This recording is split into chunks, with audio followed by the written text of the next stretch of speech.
All right, everyone, welcome to our deep dive, zero to low cost budget marketing for FECs.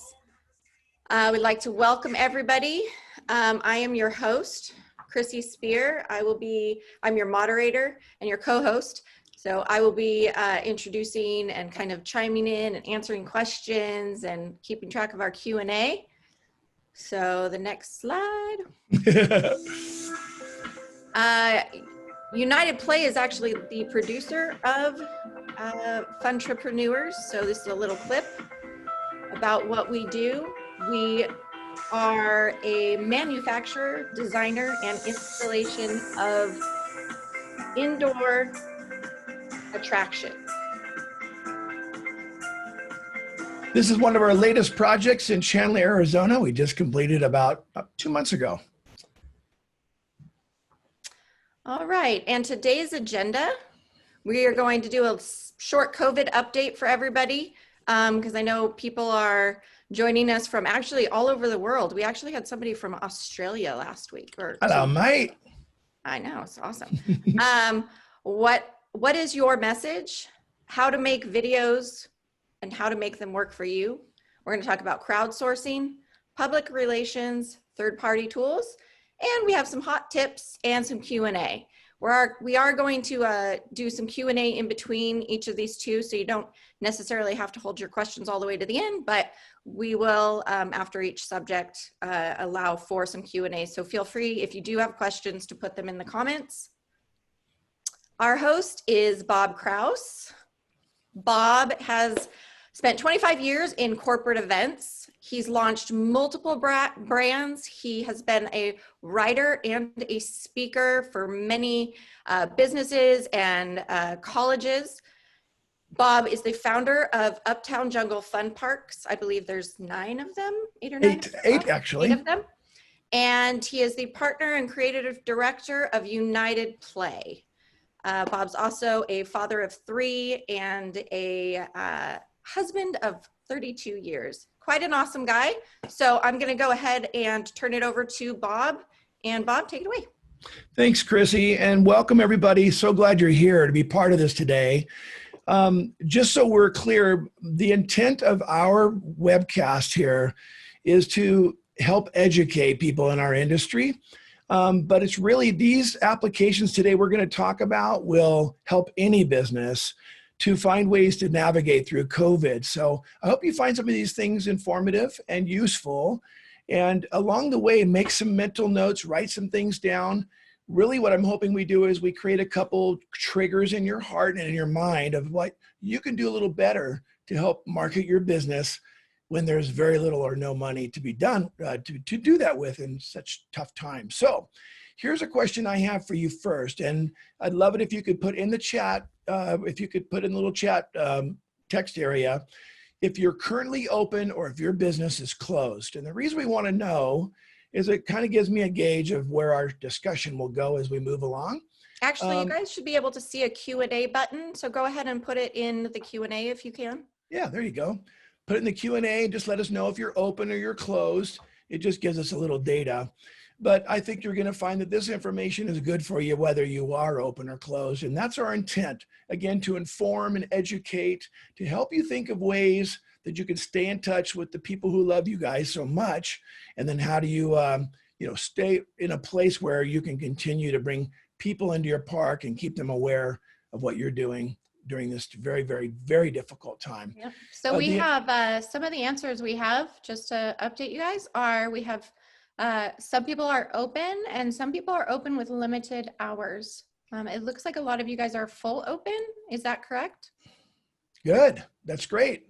And we're glad you're here because you'll find that a lot of this is probably going to be more applicable when you're open than when you're closed. So that's really good. This is a common theme I want to leave with you, which is sharing. People have asked, Bob, why are you giving away, trade secrets or things you've learned? I don't consider any of this to be a trade secret per se. These are just general ideas of, things that I've learned in marketing and they're not real specific to any one business that I've done, which comes from the 30 years of marketing, but I hope you'll find that this applies. And keep in mind too, that Chrissy worked for, owned and operated a very large PR firm before I grabbed her to come, and I stole her away from her company to come with us full time. So this will be a fun trip for us together. I want to start with just a quick COVID update. I know it's the last thing we want to talk about. We're all sick of COVID. In fact, COVID sucks. That's kind of my underlying theme. But I think it's really, really important we understand where we're at right now and what drives this information. So with that being said, take a look at this. Now, I got rid of the data from Europe and Asia and other places, just focused here in North America. And I apologize. If we have some foreign countries there, we can send you other data. But if you go on yougov.com, you will find they have all kinds of great data. Now, this was pulled as of yesterday, and you can see the number of people in each market who say they're avoiding crowded places, okay? You can see what happened starting back in March through April. There was a big scare that it went up and it kind of leveled down a little bit, and then it went back up a bit. Well, you'll see that even in the last 2 weeks, there's been a little bit of an uptick. And I guess it kind of depends where you're living. I'm in California, and quite frankly, things are kind of mellowing here a bit because we're getting more control. But I think in other areas, it's growing. So you can understand this, and you'll see the other one, the chart on the right. So a number of people say that they're very or somewhat scared that they will contract COVID. So you can see this is still a very live issue. Another one that I thought would be very interesting, especially with the elections coming up, is you can take a just quick look at this. Everything in blue is, you got the Democrats, Independents, Republicans at the bottom. If it's blue, it means, oh, we definitely want things to reopen. Red is probably a reopen, and then green is we would prefer it be closed, and of course yellow remaining closed. So you can kind of see between the parties how they feel and what their thoughts are about the safety of our country and being affected by COVID. So very interesting data, let you just kind of pull from that. Now, here's something we do know for a fact. Everybody is hurting right now, right? Everybody's hurting. I guess unless you're manufacturing equipment for the COVID industry, or you're in healthcare or a few select industries, most businesses are really affected. And if you're in the family entertainment center industry, and probably like the food industry as well, hospitality and so forth, which I have a deep passion for and love for all of our restaurateurs out there, you're going to be working on very little to zero to low budget, right? I think we can all agree. Money's really tight because even if you are open, most of us are going to be at a very limited capacity, as Chrissy said earlier. And that's something to keep in mind, that open is good, but open with full capacity is really good. So limited capacity has a lot of struggles, right? You're still paying rent. Hopefully you've negotiated something with your landlord, but you keep having to pay the rent. You've got employees in. And I know with having 8 locations and 6 of them are open, 2 are closed here in California, you know, having limited participation is still a very difficult thing. So we're making an assumption that most of us will be working on low to no budgets. So before we get started, I want you to think about something. And that is, when you begin your marketing efforts or what you're doing right now, what is your message? This is super important, right? Because it's not just about, hey, we're open, we're this, we're that. You really got to decide what is the exact message we're trying to say. So here are some things to consider. And again, I just put some bullets down. Hey, we're closed, but we're getting ready for your next visit. Meaning, maybe we're doing some, we're making some improvements internally. Or, hey, we're closed for now, but making some big changes that you're going to love. These are great things to get people excited to come to your location when you open up again. Or, we're closed, but we want to hear from you. Could you tell us some things that would be helpful to help us as we get ready to open again? What would you like? And personally, I'm a big fan of that. If the more you can put into the hands of the customer to tell you, the better off you are. In fact, I will tell you that there's a rock climbing place in San Diego my buddy is a member of, and he was telling me about this complaint board that they have. It's a cork board, and they have a little holder with a 3x5 cards and a black Sharpie pen. And any complaint you have, you write it in red and you post it on the board, and everybody can see the complaints. And the goal of the company is that those complaints are dealt with every single day and removed from the board. And until they've been resolved, they remain on the board. And what it does is kind of a transparent way to the customer saying, hey, listen, we're not perfect, but we're working on things. Or guess what? We're listening and we get you and we know exactly what you want. Thanks for telling us. And I just love that idea. So imagine if while you're closed, you said, you know what? We'd like to do better. What could we do? Got some ideas? Share those with us. Maybe even incentivize those people to share an idea with you and you give them some free, something free to return with, right? And hey, come see what your suggestions did for us. These are great things to think about. Or how about we're open and we're still having fun, but your health and safety is still in mind. Well, a lot of people are doing that and they're doing a good job. We know things are hard, but we'll get through this together, you know, having empathy, or we understand your concerns and we're working really hard to ensure your safety. So I think those are going to be critical. And as much as we've seen the masks, the cleaning and all that kind of stuff, I don't think you can ever stop giving that message right now. I think it's how you can do it creatively and fun. And maybe there's some unique twists you can take to telling kind of a mundane and boring story. So maybe you could show the youth, the kids that, or the young adults that work in your place doing something kind of fun to make the cleaning fun for everybody or something like that. All right. So that's enough for that. Now, here's something else. Let me ask this question really Sure. quick. This is from Chrissy Dillard, because it pertains to that specifically. She said, is it better to not mention anything about the whole COVID situation? I know people are more than tired of hearing about all the negative daily. Well, I think that's a really good question. And trust me, we have gone through that ourselves saying, what if we just avoid the subject? What if we don't talk about it too much and just let people come in? Well, so there's this kind of this idea that there is I heard this from Michael Browning from Urban Air. He said there's like an adoption theory that 20% of all people who come to your park regularly are probably going to come back and they're probably in your park now. Those are the early adopters, like, hey, you know what, we're good, we'll be safe, they do a good job in there. And then another 40% of those are going to be kind of the secondary adopters that come in after that. And I really like that theory. I believe that he's accurate. So now you're at 60% of your audience are going to be back within a reasonable amount of time. But then there could be another 30 to 40% of those that are going to be more reluctant. And we have to be convinced on how to come back. And it's if you want to get some of those people back, you're going to need to tell a message that creates a sense of confidence for them. Let them know that you're serious about the things that they're worried about. So I think in answer to your question, I would personally advise to not avoid it, but maybe make it something that you let them know that you're addressing it, but maybe put more of an emphasis on the fact that our park is clean, it's friendly, it's fun, and it's ready for you to return. So maybe take that in mind. I think it also depends on the areas that you're in. Some places are not hit nearly as hard as, say, someplace like California. So I think you have to take that into consideration too. Like, where are you? And I mean, if you've never been shut down and it's a very low, a low chance in your area, you might consider that. Yeah. My son was just in Wyoming this weekend. And, he's like, Dad, you would never even know COVID was happening around here. So, kind of just depends where you're at. That's a really good point, Chrissy. So I think those are good things to keep in mind. Just, I wouldn't avoid it, but maybe you just find a way to address it, but make it simple. All right. So I'm going to go back to the slide I mentioned earlier. Here's something else as I've been doing a lot of homework for this particular webinar. I love to study, see what the experts are saying. And the majority were saying, listen, it's not right now, it's not about you. People do have empathy for business owners, so don't get me wrong.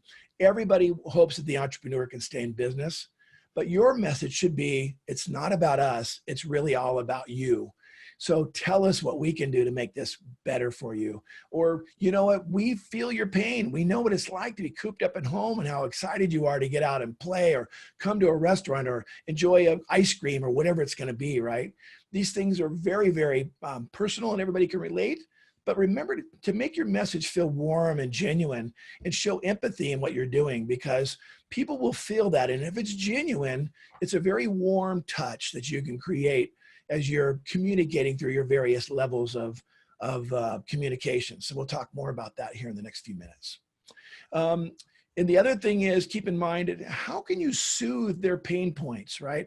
That's another big part of this, to be candid, is what can you do to make them comfortable, feel good that you're okay with everything?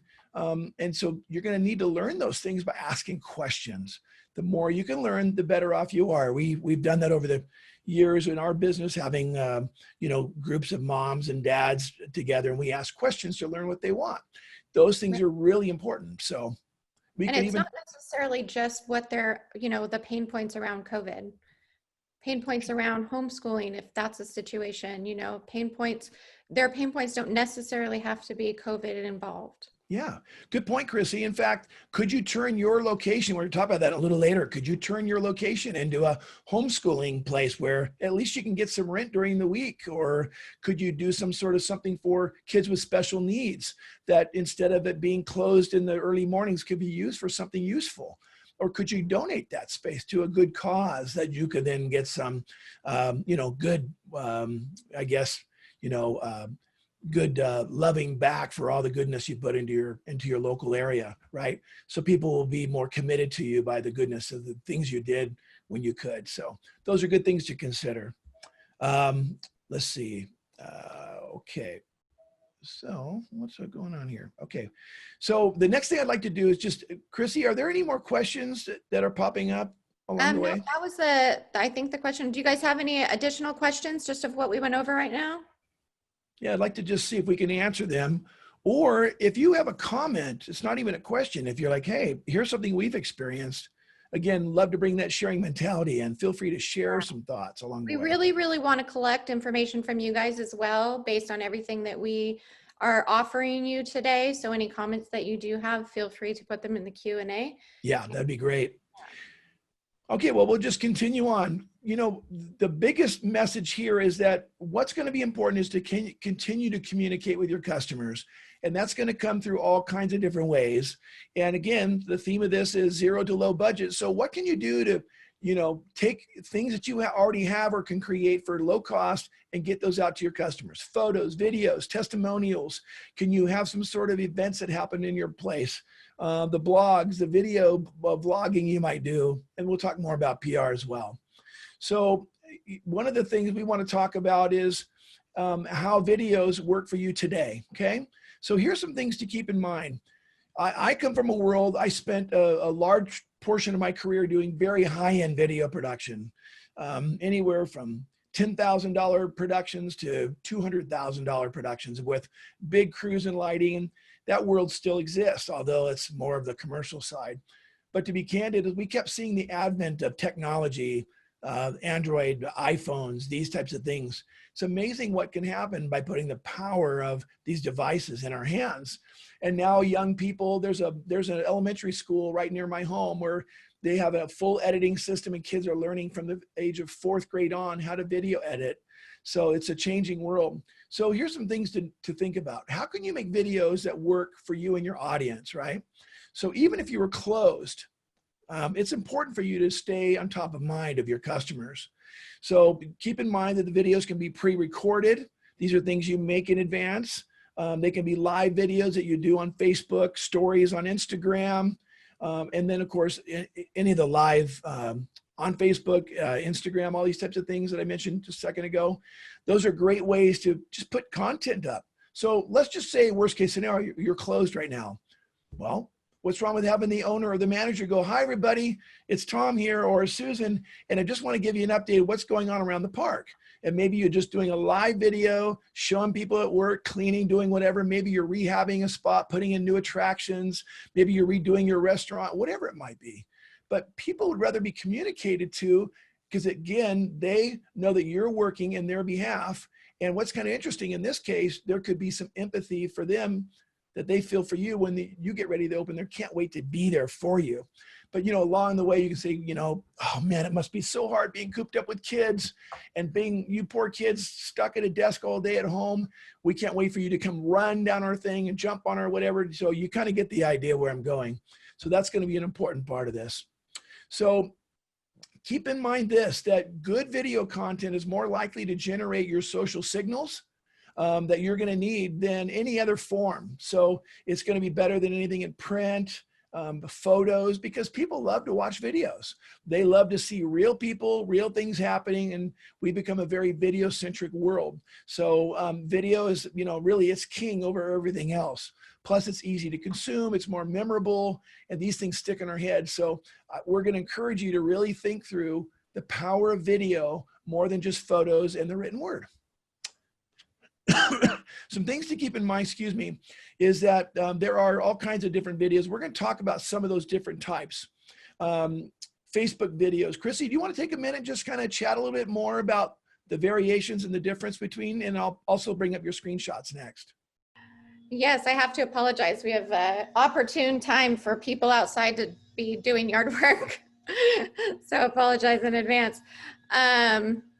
Okay, so for Facebook, I just want to introduce that and say, you know, Facebook is a really great place for pre-recorded, pre-thought out videos. You guys know there are several different platforms that you can put videos on. So I just wanted to kind of give you best practices where you can put videos, how you can create those videos. So for Facebook, when you have your phone, and I just want to explain this to you, these are your phone right here. There are different ways you can shoot. You can shoot vertical and you can shoot horizontal. So for Facebook best practices, especially if you're going to do any advertising or boosting of posts, you want to do it sideways. You want to have it horizontal, and that's the best practice for that. Traditionally, these videos are going to be more planned out. So you want to think ahead. Are you making a promotional video out of, you know, promoting different places in your park, or is it kind of COVID preparedness? Are you promoting some sort of event that's going to happen in the future and you have kind of an outline?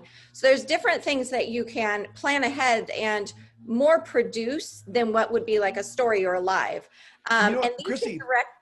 you know, it's interesting. I'm sorry to interrupt, but you know, it's funny because I see people shoot video like this all the time because that's how we hold our phone, right? It's kind of a natural way. Right. And it's funny. I always remind my friends, hey, turn it this way. You get a lot more video in your camera. So, you know, Right. And things to consider. That is best practices if you're going to also do a video and put it on YouTube, or one of the other video housing places. And there are definitely other uses for this. So Bob, go forward one more slide. Okay, so then now I want to tell you guys about the vertical use. So vertical really is going to be what you're going to use for impromptu stories, lives, IGTV. Now you can do stories on Facebook, you can do stories on Instagram, you can do lives on either one, and IGTV is on Instagram. Stories and lives right now on IGTV, as well as, you know, I think some of you guys might know TikTok or Reels for Instagram. Instagram Reels is the competitor for TikTok in case it goes away. These are shorter or more impromptu situations. So the lives in the IGTV, they can be longer, but typically your stories only give you 15 seconds. Now you can roll those 15 seconds over and over again, but just so you know. And for these are really good for highlighting things that are happening in the moment, like highlighting if your staff is cleaning, highlighting if you have a special event that is currently going on and you want to show people what's happening right now in your site. Like Bob mentioned earlier, maybe you have brought in, say, special needs, or, kindergartners who have been cooped up, or even people that are essential. You bring these people in and you give them specific times, whether it's donated time, whether you've given them a discount. Those are really great ways to actually show how you're helping the community. It's free publicity. We don't like to say like doing something good is going to give you publicity, but that's the truth of the matter. I mean, that is what it is. If you are doing something really well and doing something really good for your community, people want to know about that. So those are really great special events, featuring attractions. Those are really good. Now, Bob, go back to the last one. Okay, you got it. Sorry about that. There you go. Out of order. Okay, so I just want to walk you guys through this really quickly. So this is our Instagram account. And I just want to show you so that you guys can understand a little bit if you don't have knowledge of how to do these. So on the first one, you guys will see where it's circled, the UP logo is circled. That's how you initiate doing a live, doing a story, doing a reel. The next page that you're going to get to, it's going to give you the option, and you can do a live, a story, or a reel. So we have a picture of one of our toddler areas that we've created, and say we want to do, this hypothetically is a video of, somebody playing on one of these, or maybe there's a cleaning agent that we've used on it. So we decide, do we want to do a live? Do we want to do a story? Do we want to do a reel? And we record that. So if we do a story, we just hit that middle button right there, the little white button in the middle, and that'll start to record. And then when you're done, you just hit send, or you could do images, pictures, but you just hit send right there. And that'll send it. You have the options of doing, typing in there little descriptions. If you do a live, then you go to the very last slide. So you've recorded it, and then you want to share it. You want to share it on your IGTV. That'll make it a post. That'll also share it on the IGTV app, and you can then share it into your actual story. So there's multiple ways that you guys can utilize Instagram for several different types of posting. And IGTV is Instagram television, just so we're clear. IGTV is Instagram television, and that is for longer, like say you record for over 15 seconds, then it's going to automatically want to put you into that IGTV. So, and Chrissy, I will tell you, my daughter and my sons are all use IG, so they do a lot of Instagram. I'm still kind of a Facebook guy because I guess I'm a little bit more, whatever you want to call old school. Statistically, your stories and your lives are what are getting watched by the most people. So even your parents. Now, I'm a mother of 2 older teenagers, and they use the lives. They don't even use the actual post part of it. They use the lives and the IGTV, and they also use TikTok, which is a whole nother thing that, but and when you go live, have a huge staff. You don't have to hire somebody for this just to do this. Enlist your staff. If you guys are, have an extra phone, enlist your staff, give them the login to your Instagram, give them the login to your Facebook, or give them access to your Facebook, or give them access to your TikTok. So either one, give them that access and then let them help you. Yeah. And not only that, but you can give them some tools. We're going to talk about some things to help make their production quality a little higher. Mm-hmm. So we'll move into that. I did want to show you something, Chrissy. Thank you for this great information.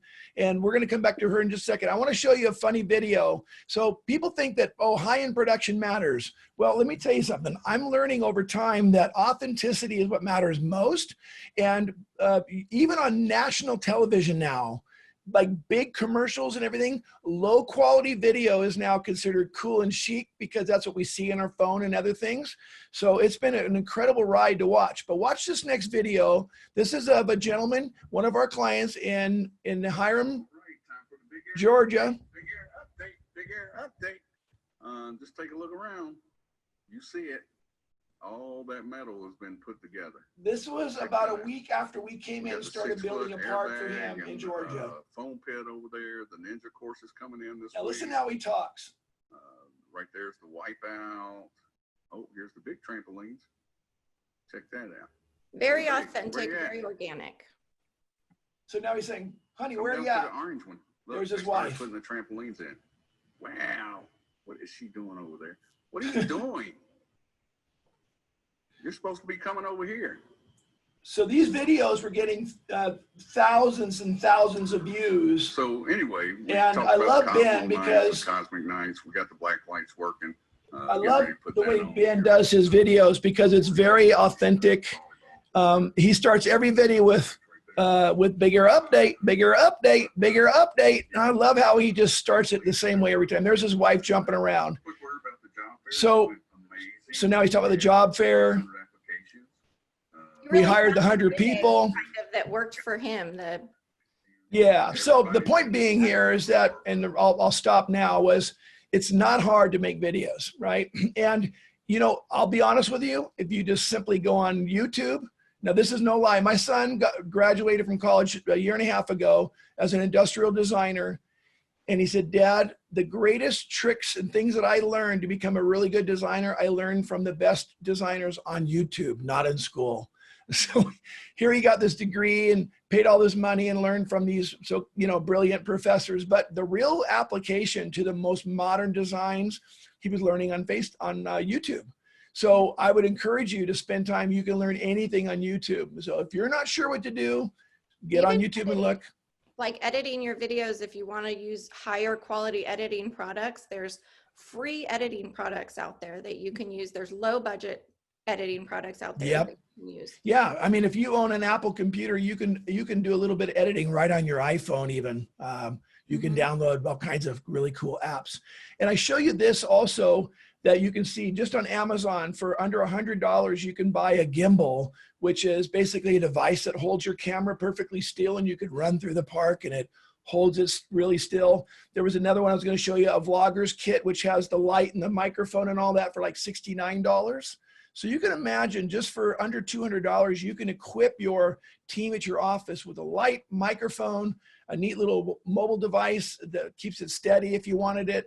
And, you know, when you have those kind of toys, it kind of makes those that love working with cameras and video, it gives them a little more something fun to do and be creative with. So highly suggest that you look at these kind of opportunities. Keep in mind that our theme is zero to low cost. So again, we're trying to show you things you can do for very little money. Now, I know before we get too bored. The trivia. Yeah. Let's answer a couple of the questions. Can we do that real quick? Just so we don't get out of the context.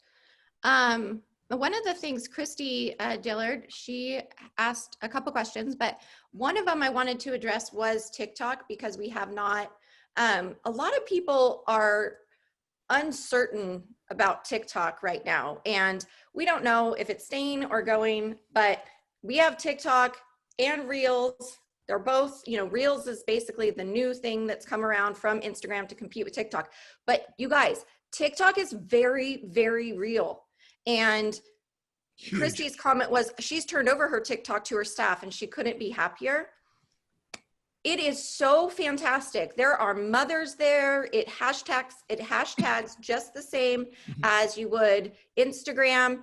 You guys cannot afford to miss that free app and that free avenue. It's very, very, very relevant. And I know a lot of people, you know, especially adults, don't want to get out of that comfort zone. They're still just getting into like Instagram, but it's a real thing. And then the other one Christy said was, with all the bars closing, they're partnering up with trivia hosts and doing family trivia nights. So that is bringing new customers in and helping them fill the void. So they're utilizing their facilities, which I think is really, really great. And then there's one question that says, what type of events can I market for in-house bounce house only space? I'm running out of ideas. And I think we can answer that when we get to the PR side of it. So let's hold off on that one. When we get to PR, we'll answer that one. Good questions, by the way, and thanks for the contributions. As we move forward, I thought it would be important. And by the way, when we talk about TikTok, just for those who've never been on, you shoot a funny little video, it repeats itself, and it's meant to be humorous. And it's as simple as that. The name it's irrelevant to the fun of what it is, but just so you know, it is very relevant. Now, with that being said, who are the owners, you know, when did YouTube begin? So keep in mind, Google now owns YouTube, but here's my question. What year did YouTube launch? Was it 2003, 2004, or 2005? I know this is going to put the answers in the chat or the Q&A. Yeah, what are you getting there? We've gotten 2005. Let's see if that person, who was that person? Christy. Okay, Chrissy, here we go. And let's see what the answer is. Okay, this was the same year that YouTube came out, and these were the top 10 songs of that year. Just give you a hint. And the answer is 2004, ladies and gentlemen. Okay, now here's what's kind of fun. So it's been a long time, right? 16 years. Look at this. This is the first video ever made on YouTube.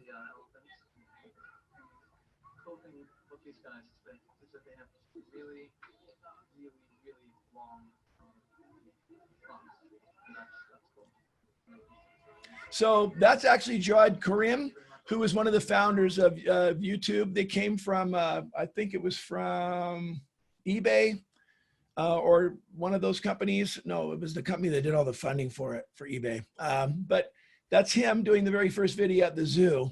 It's now got like I think it's actually like 35 million views. Anyhow, just a little trivia for you, kind of something fun. So with that in mind, let's continue on. I want to talk a little bit about crowdsourcing. So you probably heard this term before, but let's explain it. And let me tell you, as a creative individual who's been around marketing a long time, how incredibly powerful these kind of networks are and the value that you receive for very low cost. So here's the name of 4 different ones: Fiverr, Upwork, Freelancer, and 99 Designs. And what these are resources that you can go to and look for talent at a very low cost. Now, one of the first ones I used years ago was the Fiverr, and I'm going to show you something really interesting. I'm actually going to leave my screen here. I'm going to go to the Fiverr website, which I'm on now. And let's see if we can move all this stuff out of here. Okay. Where's my Fiverr? Here it is. Okay. So here's Fiverr. It is a site where you can look for different services: graphic design, digital marketing, writing and translation, video animation, and music, just to give you an idea. So let's say you want to do some video animation. You want to make a logo animation of your company. Now, let me show you what you can get for such a low cost. Let's just say here, some of these, like here's one, I'll click this just for fun. This will show you some examples of what you can get for $15. If you send a high-res logo over to them, they'll animate it to look something like this, right? Even with the sound effect on it. Here's another one. I don't know if these ones are moving. Here's one. Let's see what this does. I didn't pick any one. I'm just trying to show you kind of what's available. So again, without wanting to pop all over the place, I wanted to show you. So this is just like, this is logo animation. Some of them are higher. You'll find people that will even do a basic logo animation for $5. That's where it's got its name, Fiverr, right? But what's been happening with Fiverr is its quality of the product's getting better. The prices are going up. But I'll tell you right now, even some of these for like $75, that is a steal compared to what, I would have paid 3 or 5 years ago, something like this. The animation, I'm guessing, I would have probably spent a couple $1,000s. So what's happening now, you have people all over the world, people that live in third world countries, people live throughout Europe, and all of a sudden, $75 to them could be, a couple days of wages. And so they're willing to put in the time to create something wonderful for you. So just keep in mind, there's people that do digital marketing. There's people who will help you with public relations, podcast marketing. I mean, the list goes on and on and on. Sometimes you can hire people that are experts and they'll do consultation. You'll have other people that'll write a business plan for what you need to do. If you're working on search engine optimization, they can help you with that. Just be a little bit careful though, because some of them kind of use bad practices when they're doing search engine stuff that can kind of get you in trouble with Google if you're sending out, 10,000 emails to a bunch of strangers that don't know who you are. I would suggest that on all of the crowdsourcing sites, always look at the reviews. Exactly. This you can tell, like on many of them. Yeah. Like here's a review down here. Good point, Chrissy. 5 stars. And you can read all about what this guy does and read constant reviews of how good they work, the work is. And that you can't, yeah, you can't fake that, because you can only comment on somebody after you've purchased the product from them. Yeah. So just so you're aware, that's what's available. So Fiverr is one of them. Again, kind of going back, I'm just going to come back to the presentation, but I don't want to spend a ton of time there, but there are some wonderful, wonderful talents out there for very little cost that can help you with everything you might need. So any more questions before we continue on? So let me see. I did want to say, if in regards to business and doing marketing things, there are different, Bob mentioned a couple different platforms. So he mentioned Upwork and he mentioned Fiverr. And from my experience, I've been in marketing for over, I think, 18 years now. And Fiverr, you can get some really great stuff. It's usually much less expensive. And it usually is overseas. You're hiring people overseas, and I have found some amazing people. Upwork is both overseas and in the United States. They both are. But on Upwork, I find that writing, you can find better VAs, which is a virtual assistant. Think people that can help you, people that can be more hands-on. And in the US, it's a little bit more expensive because obviously hiring people in the US can be more expensive. But just so you guys know, those two platforms, they are different levels, and there's a different, what you expect is going to be a little bit different. But like I said, if you need something like press releases written or marketing copy or website copy, things like that, I would definitely go to Upwork. If you need designs and anything graphic design, video editing stuff, Fiverr is a great place to go for that. Websites, things like that, go there. Yeah, and just search around. They're fun. It's actually, you can spend a lot of time looking at different artists' work and get inspired by them. And there are even sites where you can bid. You'll say, I'm willing to spend $400 on a new logo, and you post it on the site, and then people will bid on the opportunity. They'll say, I can do it for that, and then they'll submit their actual designs, and you get to pick the winner of that group. 99 designs and stuff. Yeah, they do a great job. So think about that. You can hire talent and put it out there for bid. Typically, what I would tell you, if you want a good logo, you want to be in that $400 to $1,000 range. That's going to get you the more higher talent and the people that are worth their time and gold, meaning that they're really good at coming up with great stuff. The lower end people have a tendency to kind of copy paste other people's ideas. So just keep that in mind. Next, let's talk a little bit about public relations. Now, you're me saying, public relations, that sounds super boring. Well, it can be, or you can decide to embrace it and let it become your best friend. Public relations is a very, very, very powerful way to, for very little or no cost, get a lot of people talking about you. So, Chrissy, I know we're going to show a press release in a second, but do you want to talk a little bit about these points here? Yeah. So for public relations, I know we've said this for social media too. We really want to highlight things that are happening in your park. So when you're writing a press release or when you're putting stuff out there, we're going to cover this a little more in the press release part of it. Right now, if you're closed, you want to be thinking of things that you can do for the future. So say maybe you're remodeling, maybe you're taking out old features of your park and you're adding new stuff in. So you might want to highlight those things. Maybe you're doing special events with essential workers. Well, that is a really big thing. Or like we've said, special needs. Maybe you're working with teachers because they're trying to get their kids out of the house and have some actual physical activity that they're not getting. Those things are newsworthy, and especially if you can add some sort of twist to it. Reopening plans. How are you dealing with reopening your park? And what is your COVID preparedness? Like, what are you doing to make sure people are protected? So there are a lot of really good areas where you can touch and you can use your PR. And what I would say is, if it's important enough to you and your staff, it's important enough to do a press release on.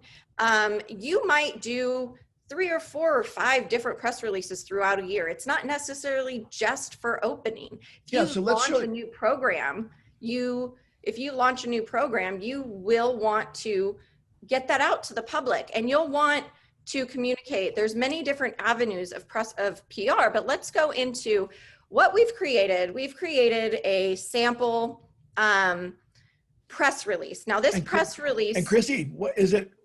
How does people get a hold of this if they want it afterwards? I think we do mention this afterwards, but if you guys email me at chrissy@unitedplay.co, I will send this template to you, and you can fill it in and make edits to it the way you want to make edits. But I've pretty much filled it out the way that you're supposed to, or told you what to put in each area. And I'm just going to go through it really quickly. So at the top, you want your logo. Take ours out. You always want your press release to be 1 to maybe 1.5, 2 pages is really long. So if you can keep your press release to 1 page, that's really what your editors want to see, your people want to see. So also you want to keep the facts short, statements kind of to the point. Your press release is basically, it's an official statement that gives information to the people that you can send it to, are social influencers. So mommy bloggers, Insta bloggers, TikTokers, all your influencers online. You even have your Facebook influencers, magazines, either print or online, television stations, news programs. The bigger, a lot of your social your social stuff, the things that you're doing for the community are really big for the news programs, and Bob will talk more about that, and the radio stations. So I'm just going to go through this press release really, really quickly. So at the beginning, you want to put your name, and you kind of want to do like a little bit of a catchy title and a subtitle. This one is particular for reopenings. You want to adjust it if you're open and you're doing something else, but it's the same format. So after you have your headers, you want to let them know what state you're in and what the date is that you're doing this, so they can be up to date. And then explain. The first paragraph is just going to explain what you're talking about. Your second paragraph, so we're talking about opening, right? We're talking about our reopening. So we're explaining there what the schedule is, what you guys have changed for your check-in, anything that you have done to change to kind of become ready for people to come back into your park. You also always want to have a quote, 1 or 2, right? This press release has 1 area for a quote, but you can add 2, especially if it's a longer one. You can get a quote from a guest and maybe a quote from the owner. Usually the owners are the ones who will give the quotes. The owners, the GM, maybe, somebody who has an overall knowledge of and can speak for your company. Then for the next one, you want to just talk about, you want to kind of get into the fluffy stuff and talk about, what are some of the new team building? What are some of the activities you've launched? What are some of your highlight some of your attractions, acknowledge ones that might be closed right now due to COVID. Maybe you're opening but limited capacity and you can't do certain things. So acknowledge that. Then, you want to let them know when you're reopening, give them some of the dates when you're reopening. You also want to give them your company information. So your website, how much, is ticket prices the same? You can put that information in there. And then, ask them to join your community on social media. It never hurts. You ask them. A lot of people are getting this digitally, and they're going to just take it straight from your press release. And then the last thing is something you'll just keep it the same, your boilerplate. So that's about your company. It's about the owner, the vision, the owner's vision of what he had, maybe how many facilities you had, how long the company's been open, and you put that at the bottom of everyone. You only have to write it 1 time. So this is the press release. If you guys want a copy of this, I will go ahead and send it to you. Just have to email me or put your email in the chat and I will send it over to you. And keep in mind something really cool about press releases. So imagine this, somebody running a press desk at a news channel or a blogger or whatever. Literally the people that work at a news channel will have, 30 to 50 of these things coming to them every day in a news desk, and they go, what's worthy of the news? So if you can write that opening comment, something really catchy for the local community, right? Something that feels warm, good, those types of things, that's going to get you that attraction. They go, oh, this sounds interesting. And if you can keep it to the one page, it really makes it easy to read, and they can go, let's look more into this. And they hand it to somebody else in the news desk. Right. And you want to, like I mentioned before, you want to, each paragraph, you want it only to be like 3 to 4 sentences. You want all the information to be easily digestible from glancing at it. If you have 8, 10 sentences in a paragraph, that's too much. Break that paragraph up into So with that being said, let me show you an example. So I didn't show the news headline, but I was actually searching all over the nation for local family entertainment center open, and I put the words COVID, and these different ones popped up. Okay, they came up as a news channel page, and then they have these videos attached to them. I'm going to play those for you now so you can kind of get a good feel. All right, here we go. With limited options for entertainment right now, venues across the tri-state are turn it up, Bob. welcoming guests, customers once again. WCPO 9 News reporter Whitney Miller spoke to the team at Scene 75 about the big changes it's made to be able to reopen. It's a wait and see. The team at Scene 75 in Milford is patiently waiting for guests to return.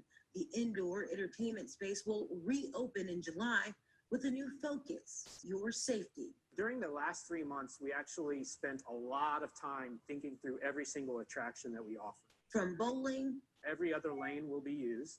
All of the balls will be disinfected and sanitized. to go-kart racing. After every trip on the go-karts, when they pull back in, we'll have a sanitation crew that is wiping down the steering wheel, spraying out the seat. Those changes are part of the Stay Safe Together playbook that CEO Jonas Sandler and his team created. They want customers to I love see the those branded changes and mask. feel safe while they play. What we've seen in Columbus to start us off is that a lot of families are wanting to do smaller gatherings, but they want to have fun at the same time. So they're beyond the garage barbecue. They're ready to come on out and have a good time. So that's why they For want the sake people of time, I'm going to show you one more, same exact concept, and this was a different one for a different part of the Favorite nation. thing for kids has been off limits until today. The Jump Trampoline Park in Lynchburg just reopened. ABC 13's Taylor Coleman breaks down what you need to know before you bounce out the door for some fun. With high contact areas like a trampoline park, staff are taking every cleaning precaution. But as you can see by the yellow tape behind me, not every area is open. When you first step into the building, expect an immediate medical screening. Staff will ask a few questions about your health as well as take your temperature. As you step up to the front counter, there are social distancing markers and a divider between you and an employee.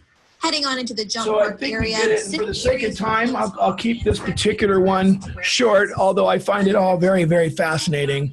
I hope that you'll see here that what's important is good communication with a concise message. And that's what these companies have done a good job with. For the sake of time, I hope you don't mind, we're going to talk a little bit about influencers. These are individuals that are, that have some local power in your local community, right? And these are going to be everything like Chrissy mentioned, from mommy bloggers to people who might be involved with, best deals, finding good deals for families. It could be a church group. It could be whatever, right? So keep in mind that we talk a lot about traditional forms of contact, but if you can find a social influencer, somebody to help you promote, you're going to find a lot more exposure a lot quicker. Now, how do you find these individuals? Well, you can hop on YouTube in your local area. You can kind of be up on, talk to your kids if there's somebody in your local city that's kind of known for doing something that could get, your audience there. So for instance, I wouldn't necessarily in my parks that's made for kids like 11 and under, I don't really need a social influencer of somebody who's like a early 20s. But I would love to get a mother who's got kids Or if there were some social influence kids, like some younger children that might have a YouTube channel, I can get them out. That would be a great way to get exposure to our park by inviting them out. We recently did this in a couple different scenarios with Uptown Jungle, the company that I have, and you can see the number here, over 3.3 million views of this one video alone of a local family that came out, the Tic Tac Toy family, who pretty much makes a living making videos. So by the way, they make for every, I think it's every 6,000 views, it's like $1,000 they make on YouTube or something to that. So these people are constantly in need of creating more content. They need a new place to go. In fact, some of them we spoke to, we've had in our park, either families or professional ones at like a girls group that they were shooting 3 videos a day. Imagine, they literally ran from one venue to another, and they did it like 6 days a week because they had to keep the content up to make the kind of money that they wanted to make, supporting a whole crew. So it's quite fascinating. So giving away some of your time could be really helpful. So here's my question. If you had influencers, you had these ways of affecting your customers and telling them what you're up to, what would you want the public, what would the public like to know about you is a question. What do they want to know? So as you work with influencers, what is it you're trying to say? We're open, we're fun, we're clean, we're all these things. So who's going to be the best deliverer of that message? So I'm all about finding brand ambassadors, people who can, you can kind of bring under your wing by giving away free play, free this or that, and then tapping into their influential elements. And remember that when you can go social, everything goes viral, right? When they're connected through all these different resources, through TikTok and everything we talked about earlier. But it's really going to be how you control and how you get people to interact with you through their experiences at the park. So let's talk just a little bit about that. So I'm a big believer that if you run a birthday party properly in your venue, you should get lots of free social media. For instance, if I've got a great party host that says, hey, moms, everybody get their phones out because we're going to do something really cool right now. I'm going to do a rap song, and I already asked you a bunch of questions about Johnny, and we're going to do a fun song where all the kids are going to participate, and he starts a little, the kids, boom, boom, bah. They touch their hands, and they get a clap going, and then they do a fun song about the birthday kid, and it's really lit up. And then now they've got 4 or 5 mothers videotaping this fun bit, and then it gets posted on, and moms are like, wait, I want my kid to have that experience, right? So yeah, it's all about asking. Yeah, so one thing with that is every single person has a bigger following. Each person will have a following on a different platform. So suggest to them, wherever you have your biggest following, like say, hey, if you're comfortable on Instagram, post there. If you're comfortable on Facebook and that's where you normally post there. If you're a TikTok person, post on TikTok. Don't tell them do it in one certain area because they might have a really big following in another area that you don't. So, and that helps you broaden your exposure. Yeah, and so if you have one mom who's doing one and another mom on the other platform, and they're both posting, and then other moms that didn't attend who are connected to them going, oh, wow, they were both there. That looks really fun. So it's all about that kind of connection. Same thing could happen with a bar, a restaurant, whatever the scene is, right? And always suggest that they tag you because it's great to have them post about you, but make sure that they tag you and also create a fun hashtag that's unique to you. And then every single person that you suggest that they do something to, have them use that hashtag. Yep, be a good way to get followers. Let's talk quickly about some other things. Hound. I'm trying to help you guys understand ways that you can grow your business without having to spend a lot of money. This is another wonderful platform. We use these guys in our parks. Hound is in all of the trade shows that we've attended, and they have a wonderful plan. We're going to probably have them on in the future to do a more deep dive into this. But basically for $0, they'll help you by creating an API that connects to your internet, your website, that when you log on to the website, it offers a deal and a special right when you get on, and they help you close that deal. They also work with you with emailing lists. So if you've got 10,000, 20,000 emails, they'll help you set that up. You get all your proper opting in and everything, and then you'll build this legitimate list. They help manage that for you. And what they do, they just take a small fee off every ticket that they help you sell that you would have probably never not gathered otherwise. So the nice thing is, it's they only pay if it works. So you only write a check if you're getting success with it. So I highly suggest you look into it. We can talk more about that later, as I mentioned, but these are some great things to consider. I'd like to talk also about something that some people love and some people just hate, but I'm gonna enlighten you. Now, I know we're a little over the 1 hour mark, but let me tell you, we got to continue because this you're gonna find super fascinating. Okay, so Groupon. I used them, knew about them before I opened my first park, but I used them a couple of times. Like the fact that I got a great discount. And I'll be honest with you, I think it's hard if you're a restaurateur to give away these huge discounts. But if you own a venue and your discount is on your admission to your park, it's a little more affordable and easier to do it. But I'm going to show you some really cool math. So let's just say I did some local research the other day. Here's what I came up with in San Diego. Someone in our industry who I admire, Sky Zone, they do a wonderful job. We actually have done some work for them as well. And one thing that they're doing, they were offering, as you can see over to the right a little bit, it was a $26 playtime for $18. It's 30% off. So you're thinking, okay, that's the offer. So let me just explain how this works. And I'm going to show you something that most of you probably never even thought of, and how you're going to make a lot of your money back on what you spend on your discounts. So here's the math over here. Let's say in a month you sold 1,000 of these admissions. That normal would be $26,000, right? You sold 1,000 at $26, you'd make 26 grand. And if you did a 30% discount on that, now they're at 18, you make $18,000. So with that discount, and keep in mind, here's something else that you need to know. So they're going to discount. They always like you to do at least 30%. They actually like 50% if you can do it. But let's say you gave 30% discount. And now here's something interesting. Now you're at 18 grand. That's what you'll get a check for them for 18,000, almost. Because here's what happens. You sell $18,000 in discounted tickets, but then Groupon takes their cut. Now I will tell you this varies depending on your relationship with them.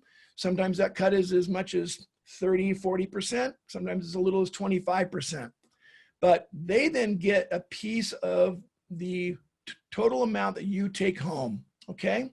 So now in this case, you have the 18,000 minus your $4,500 they take as their commission to do it. So now you're netting at 13,500, which is a 48% discount off of a normal retail price. You're thinking, I don't know if I want to give away those kind of deals. Okay, understandable. But here's what's fascinating. These $18, then what happens is that people don't realize this, but, and this is a low number. We have data that shows it even in the 50s, but 40%, just take a number. You can almost guarantee that 40% of your deals that you sell are never redeemed. So what that means is they will have sold, say, 1,000 of these things, and you would have had to give them away at a discounted price. Well, 40% of them never show up. They're never used in year one. So out of that, now you have 400 of your tickets back at $18, and now you're going to get another $7,200 back. So your total is now at 20 grand is what you're making out of that total deal you ran for 1,000. It's only a 26% discount, okay? So keep in mind what I'm saying is that after it's all done, 40% or more of those tickets sold, deals sold, are never redeemed. Now here's what's even more fascinating. This is what I love. If you know anything about Google AdWords, you will actually pay to do a Google AdWord every time anybody clicks your website or your ad. When I was searching at the time we opened up, the average click at the time that I wanted was $1.25 per click, meaning for a unique visit to your website, you'd have to pay $1.25. Now, believe it or not, that's actually low. There was some higher than that. So let's look at what happened.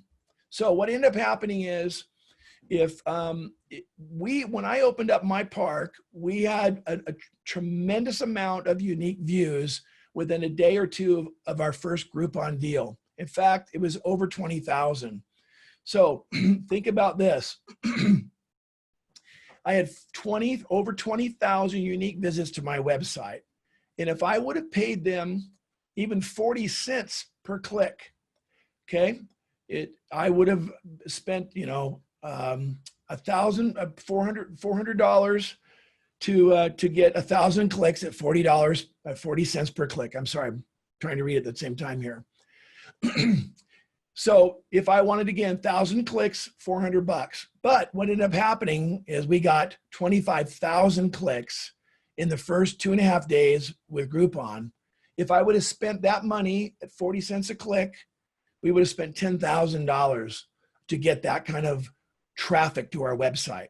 So I hope it wasn't too confusing. I know I didn't quite hit that on the nub, but what I want you to know is people don't understand that Groupon, outside of like Travelocity and Yelp, is one of the highest searched search engines.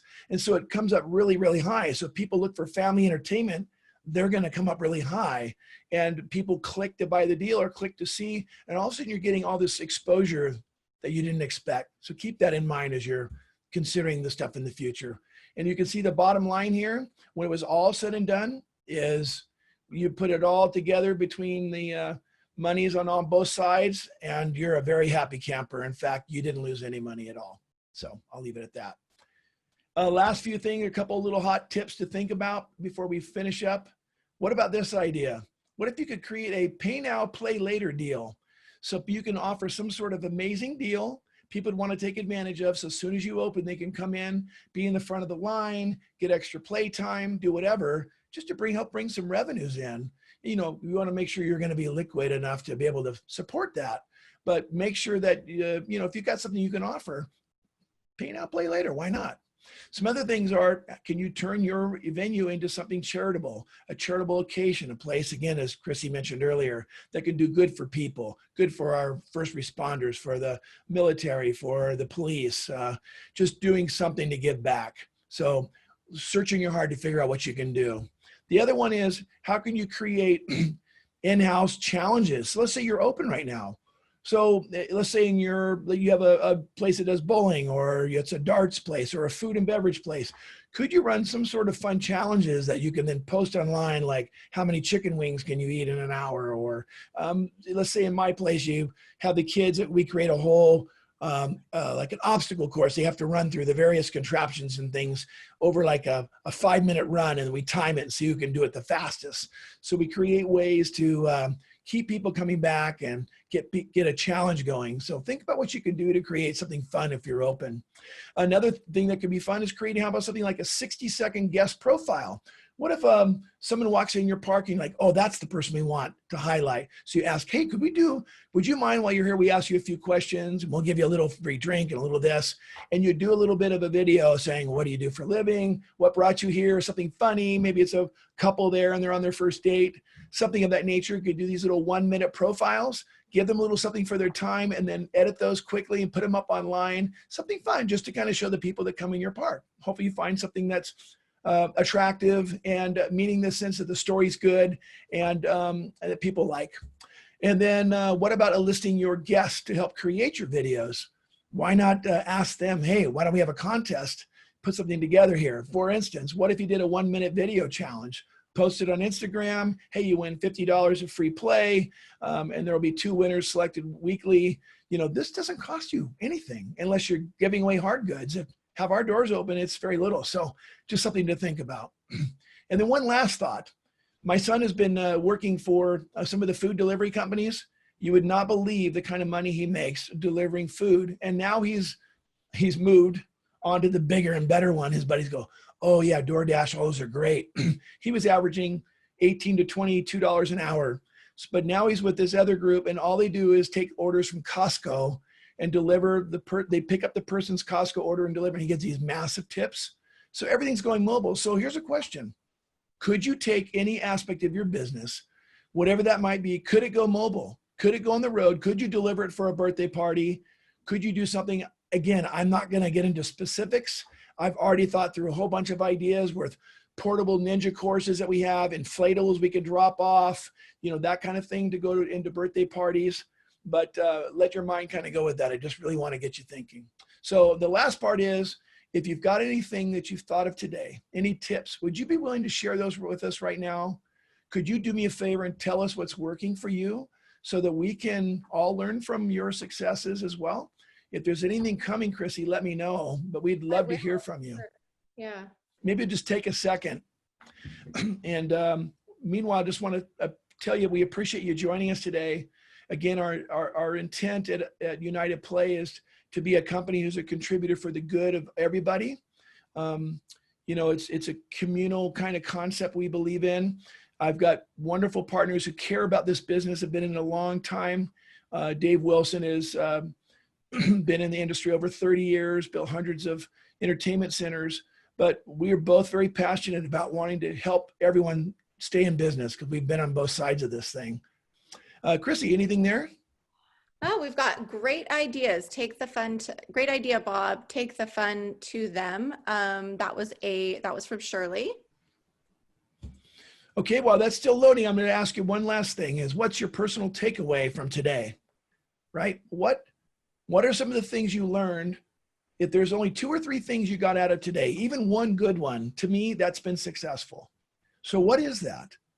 Write it down and be committed to it so that you're going to be able to go and make a difference in your business. If things are slow, you're going to figure out how you're going to do your very best to take a positive approach to all this. But we know that when we are together, working together, we can get a lot more accomplished. And by the way, there is a Facebook page called FEC Operators, which I highly suggest you go to. And you can learn a lot and see what other people are doing there. You can ask questions, a lot of people to answer questions. And as we get more and more of these portals of ways that we can all learn from each other, please share those with us. We will gladly promote it on this webcast because, again, we're wanting to make a difference. Chrissy, how are we doing? We're doing good. So I just want to let everybody know, because I am getting this question. I will be sending out the press releases to you. I've got a few people that have given me their email address. I'll also be sending a recording out for you if you missed any part of this. And yeah, I think that's it. Okay. And then one last favor I have is if you like what you're hearing, do me a favor, share this with your friends. Let them know, and there will be like Chrissy said, the pre-recordings. But I think the best way for us to continue and moving on is to, like I said, be a community. Let others know what you're learning and help them learn. And if you've got something you want to contribute, please write us, tell us, say, hey, I think I've got a story I'd like to share. We'd like to get you on the show as well. And otherwise, I think we're good for now, right, Chrissy? Yeah. Also, can you guys go to our Facebook page? It's at the FUNtrepreneurs FEC. So go ahead and go follow us there if you can. I will be sending out an email with all of this, and you guys can have it. And yeah, share our stuff and spread the word. We'd love to have more people on there. If you have topics you want to talk about, email me. You guys have my email now. You guys can go ahead and share those with us when we get offline. If you have something that you would want to co-host with us and be a presenter with us, we'd love to have the community on here, like Bob said. Yep. And in 2 weeks, my partner, Dave Wilson, will be running a phenomenal webinar. You're going to love his personality, the man from New Jersey. Love the man, and he'll be fun. And I'm sure we'll have some other guests to join him. Thanks, everybody. We'll talk to you soon. Thanks for being part of the FUNtrepreneurs. Bye-bye. Bye.